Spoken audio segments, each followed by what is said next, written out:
નમસ્તે મિત્રો, આજના ગુજરાત સમાચારની અંદર આપ સર્વ સાથે મિત્રોનું ફરી એકવાર સ્વાગત છે। તો આજના સમાચાર વિશે વાત કરું તે પહેલાં તમને જણાવી દઉં કે વિડીયો ખૂબ જ અગત્યનો છે અને આજના સમાચારની અંદર ખેડૂત ઉપયોગી સમાચારો વિશે વાત કરેલી છે। તો વિડીયોને છેલ્લે સુધી જોતા રહેજો અને ચેનલને હજુ સુધી સબસ્ક્રાઇબ ના કરી હોય તો તે પણ કરી લેજો। તો મિત્રો વાત કરીએ આજના પ્રથમ સમાચારને લઈને। તો ગુજરાત પોલીસની નવી હેલ્પલાઇન શરૂ। મિત્રો, ગુજરાતમાં દરરોજ વાહન ચાલકોને ટ્રાફિકની સમસ્યાઓ નડતી રહેતી હોય છે, ત્યારે ગુજરાત પોલીસ દ્વારા ટ્રાફિક સમસ્યાના નિવારણ માટે નવી હેલ્પલાઇન 1800-233-1122 શરૂ કરવામાં આવી છે, જેમાં તમે માર્ગ અકસ્માત, ટ્રાફિક જામ અંગે જાણ કરી શકો છો। ફોન કરતા જ સમસ્યા સામે એક્શન લેવાશે। લોકો માટે વેબસાઇટ, ઈમેલ અને એપની પણ સુવિધા આપવામાં આવી છે। ત્યાર પછી મિત્રો મહત્વના સમાચાર વિશે આગળ વાત કરીએ।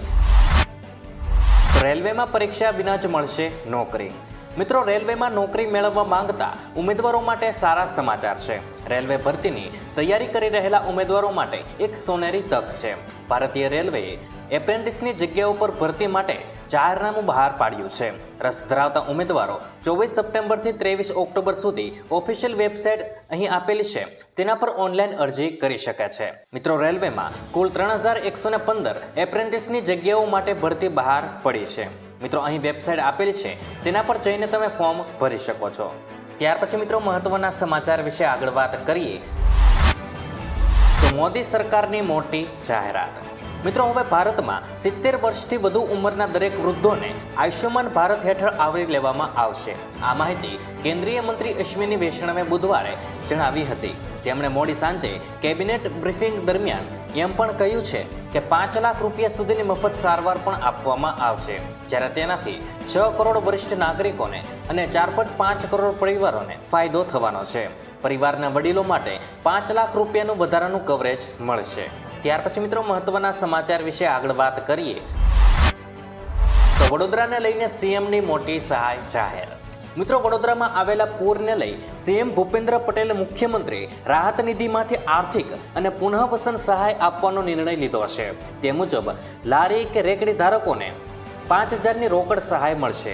40 સ્ક્વેર ફૂટ સુધીની નાની સ્થાયી કેબિન ધારકોને 20000 રૂપિયાની રોકડ સહાય મળવાની છે, જ્યારે મિત્રો 40 સ્ક્વેર ફૂટથી મોટી કેબિન ધારકોને 40000ની રોકડ સહાય મળવાની છે અને મિત્રો નાની અને મધ્યમ કક્ષાની પાકી દુકાન ધારકોને 85000ની રોકડ સહાય મળશે। મિત્રો, સીએમ ભૂપેન્દ્ર પટેલે વડોદરામાં આવેલ પૂરને અસરગ્રસ્તો માટે સહાયની જાહેરાત કરી છે। તે મુજબ માસિક ટર્નઓવર 5 લાખથી વધુ હોય તેવી મોટી દુકાનોના ધારકોને 20 લાખ સુધીની લોન પર 3 વર્ષ સુધી વ્યાજ સહાય 7% દરે 5 લાખની મર્યાદામાં અપાશે। સાથે મિત્રો સીએમએ જણાવ્યું છે કે યુદ્ધના ધોરણે રાહત બચાવની કામગીરી બાદ હવે અસરગ્રસ્તોનું જીવન શક્ય તેટલી ઝડપથી પુનઃ થાળે પડે તે માટે રાજ્ય સરકાર પ્રતિબદ્ધ છે। ત્યાર પછી મિત્રો મહત્વના સમાચાર વિશે આગળ વાત કરીએ। તો મોદીજીની મોટી જાહેરાત। મિત્રો, આયુષ્યમાન કાર્ડને લઈને મોટા સમાચાર આવ્યા છે। પીએમ નરેન્દ્ર મોદીએ પણ એક્સ પર પોસ્ટ દ્વારા આ જાણકારી શેર કરી છે। મિત્રો, બુધવારે આ સરકારી યોજનામાં એક ફેરફાર કરવામાં આવ્યો છે અને કેબિનેટમાં 70 વર્ષથી ઉપરના તમામ વૃદ્ધોને આયુષ્યમાન યોજનામાં સામેલ કરવાનો નિર્ણય લેવાયો છે। જો વરિષ્ઠ નાગરિક હાલમાં કોઈપણ કેન્દ્ર સરકારની સ્વાસ્થ્ય યોજના હેઠળ કવર કરાયા છે તો તેમની પાસે આયુષ્યમાન ભારતમાં સ્વિચ કરવાનો ઓપ્શન હશે। ત્યાર પછી મિત્રો મહત્વના સમાચાર વિશે આગળ વાત કરીએ।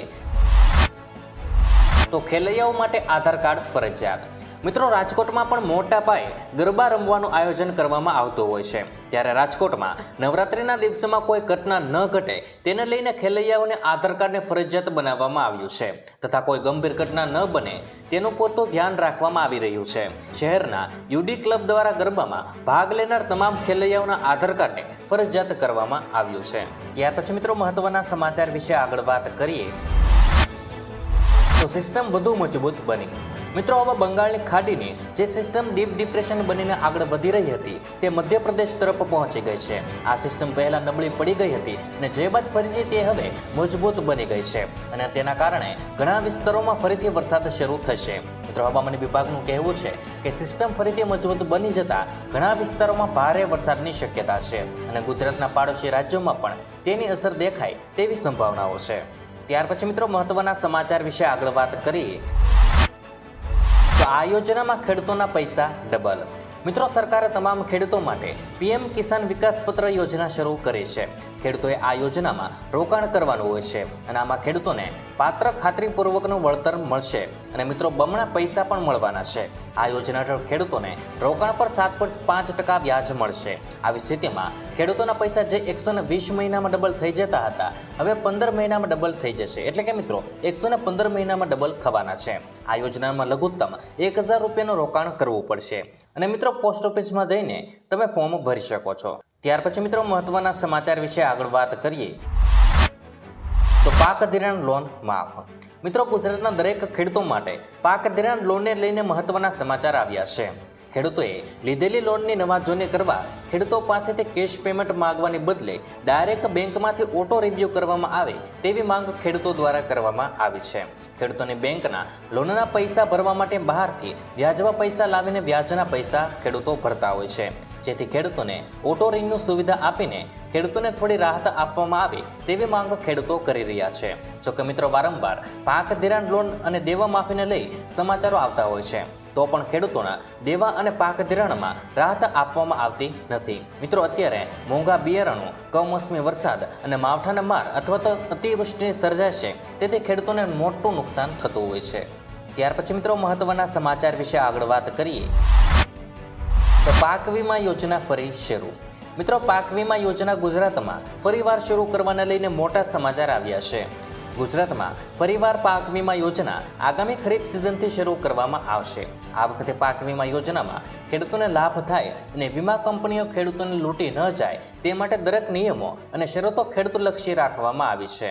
ખેડૂતોને પાક વીમાની રકમ 48 કલાકમાં મળી જાય તેવી ઝડપી પ્રોસેસ સાથે પાક વીમા યોજનાની ફરીવાર એન્ટ્રી કરવામાં આવશે. ત્યાર પછી મિત્રો આગળ વાત કરીએ તો રાજ્યમાં ભાદરવાનો તડકો અને વરસાદી માહોલ જોવા મળી રહ્યો છે. ભાદરવાના તડકાથી પણ લોકો પરેશાન થઈ રહ્યા છે. મિત્રો, બીજી બાજુ પછોતરા નક્ષત્રોમાં વરસાદની શક્યતા છે, જેના કારણે ખેડૂતોની ચિંતા વધવાની છે. ચોમાસું પાક તૈયાર થઈને નીકળવાની તૈયારી થઈ રહી છે. એવામાં સંજોગોમાં વરસાદ થાય તો નુકસાન થવાની શક્યતા છે. મિત્રો, હવામાન નિષ્ણાત અંબાલાલ પટેલે જણાવ્યું છે કે 13 સપ્ટેમ્બરના ઉત્તરા ફાલ્ગુની નક્ષત્ર બેસે છે. આ વરસાદનું પાણી કૃષિ પાકો માટે સારું હોય છે.